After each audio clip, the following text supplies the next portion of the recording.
Aujourd'hui, on va tâcher de faire baisser le pourcentage des maladies professionnelles et plus précisément le nombre de TMS, de troubles musculo-squelettiques, qui selon le site de la santé publique en France concernent plus de 80% des maladies professionnelles en France et qui est lié à la douleur ou à l'inflammation, alors au choix de ton poignet et ou de ton coude, de ton épaule et ou encore une ou plusieurs parties de ton dos, d'où les rendez-vous pris en pagaille chez ton ostéopathe. Il ne faut donc pas lésiner sur le côté confort de tes nouvelles conditions de travail qui ne sont pas ou plus à ton bureau, mais bien catapultées chez toi dans ta propre maison. Voici mes conseils pour que chez toi, tu puisses être au top de ta performance et de ta motivation, car il ne faut pas s'en cacher, la transition est rude. En A, ta base de travail. En B, tes relations à l'autre. En A, ta base de travail à toi, chez toi, pour toi. Au bureau, tout est pensé pour que ton espace de travail soit à la fois pratique et le plus agréable possible. Alors, quand tu entends parler de faire du télétravail, tu te dis que côté confort, tu seras peut-être mieux chez toi par rapport à ton lieu de travail parce que tu seras dans ton propre canapé ou dans ton propre fauteuil. Alors oui, mais l'ambiance sofa a ses limites, donc en 1, ça commence par bien s'outiller. Investis dans un siège ergonomique avec une assise confortable, un dossier de chaise enveloppant ton dos et des accoudoirs parce que tu vas passer beaucoup de temps assis ou assise à travailler de chez toi par rapport au temps de travail que tu as à ton bureau. Et inutile de revendiquer des heures sup, on ne te les a pas demandées. Eh oui. Deuxième outil, installe une table qui deviendra ton bureau à ta hauteur pour ne pas te faire mal au cou ni au dos à la longue.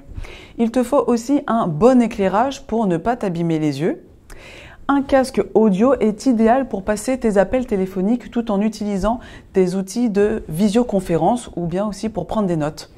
Enfin, si possible, avoir un second écran en plus de celui de ton ordinateur, pour plus d'aisance dans l'utilisation justement de tes outils et logiciels.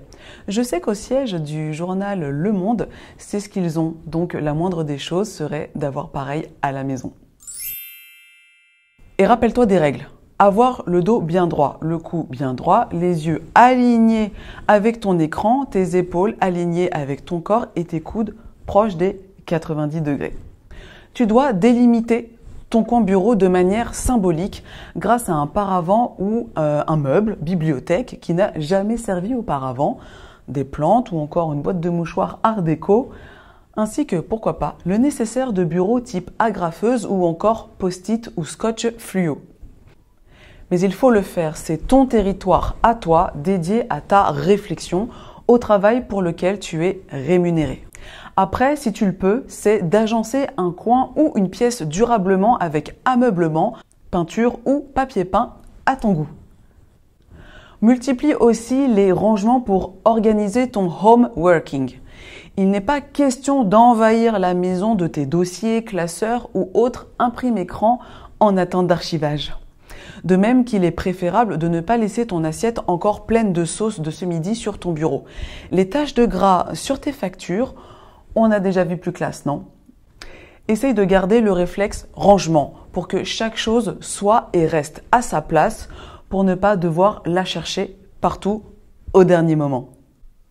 En 2, côté posture. Change ta posture plusieurs fois par jour. C'est l'un des secrets des télétravailleurs réguliers pour garder la forme physique et mentale. Change de posture et bouge en fonction de tes actions de la journée. Un appel à passer, tu le fais debout et si possible en marchant, casque sur les oreilles. Cela donnera de la dynamique à ton échange et ton interlocuteur le sentira. Et habille-toi en mode boulot, pas repos. Sinon ton cerveau et ton corps se mettront dans des dispositions de repos façon relax et là, tu perdras en efficacité. Et n'oublie pas qu'à tout moment, tu peux être convié à parler face caméra pour discuter avec ton sous-traitant façon FaceTime. Par contre, besoin de lire un document pour toi-même, là ok, tu peux t'autoriser à t'installer dans ton canapé à coussin ou dans ton bon fauteuil Chesterfield bien moelleux.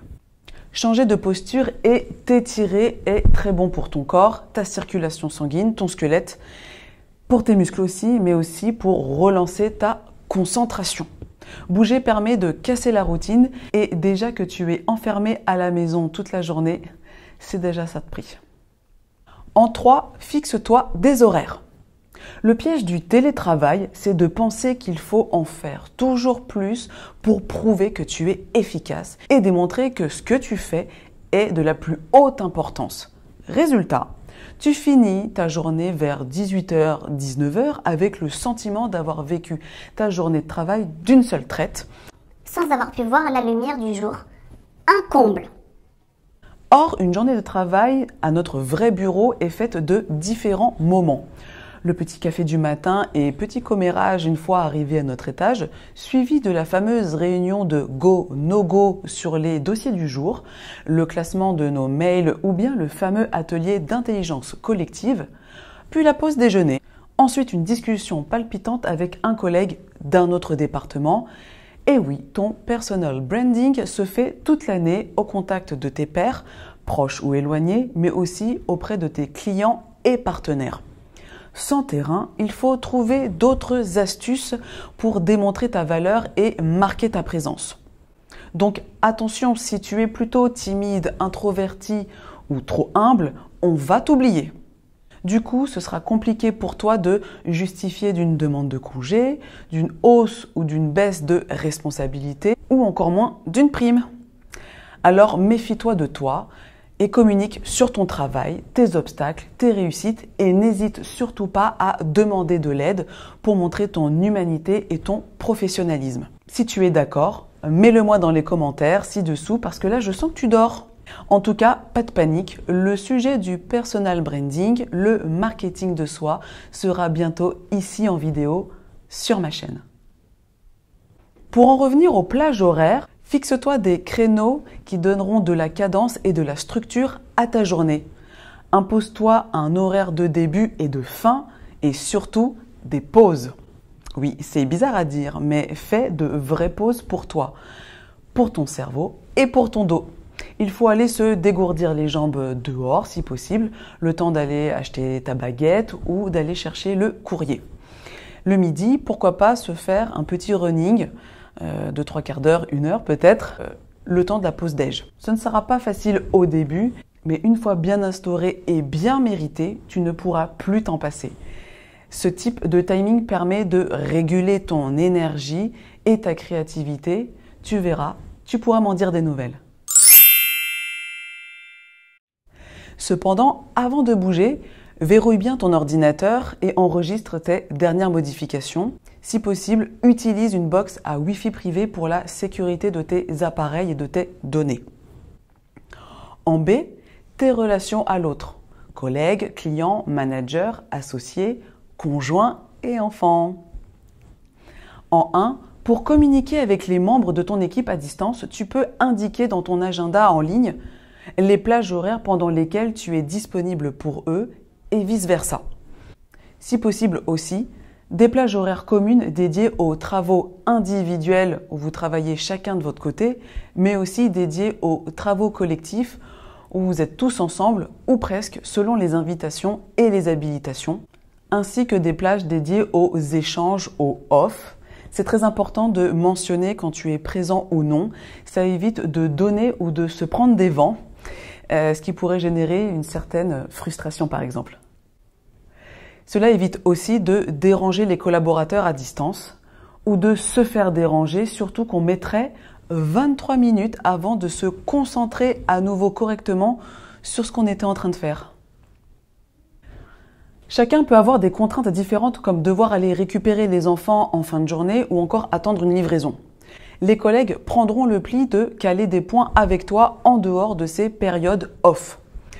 En étant honnête et transparente dans tes engagements et communications, le télétravail peut être une bénédiction en termes de qualité de vie au travail.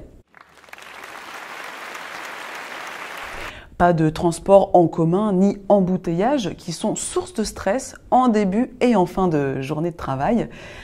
Un meilleur équilibre vie pro, vie perso et pourquoi pas un recentrage sur toi-même en prenant enfin le temps de te poser des questions un peu existentiel mais primordial pour ton équilibre mental. Finalement, est-ce bien ce style de vie, ce style de rythme et ce style d'enjeu que tu souhaites avoir tout au long de ta vie? N'est-ce pas le moment de réfléchir à une reconversion ou à déménager? Il faut juste faire attention à ne pas tomber dans la dépression, voire le burn-out à la maison, à cause de la surpression que tu te mets toi-même, parce que, comme disait Confucius, un philosophe chinois, on a deux vies.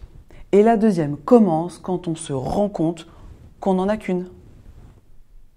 En parallèle, il faut que tu communiques, préviennes, assures et rassures pour maintenir le lien de confiance. C'est-à-dire vraiment entretenir le lien avec ton équipe, synchroniser tes actions et avancer dans la même direction qu'eux, même à distance.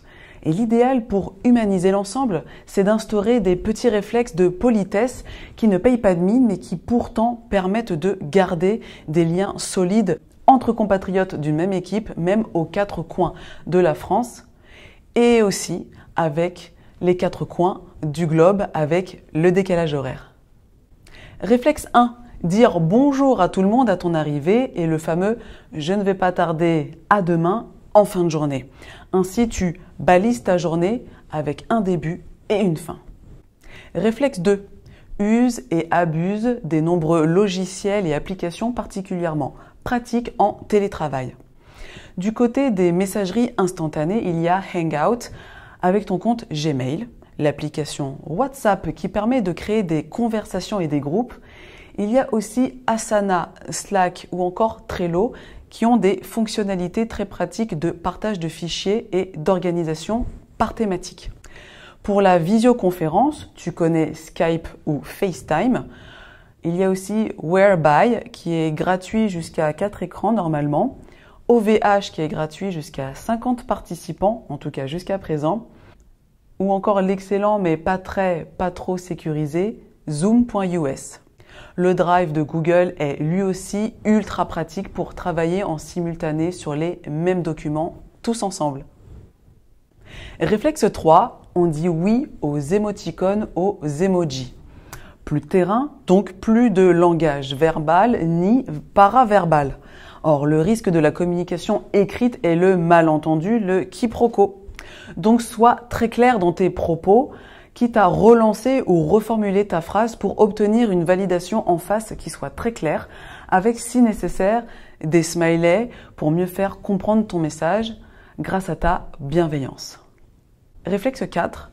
Préviens ton entourage à la maison que tu vas travailler de la maison justement, pour que eux aussi puissent gentiment s'accoutumer de ce nouveau rythme de vie.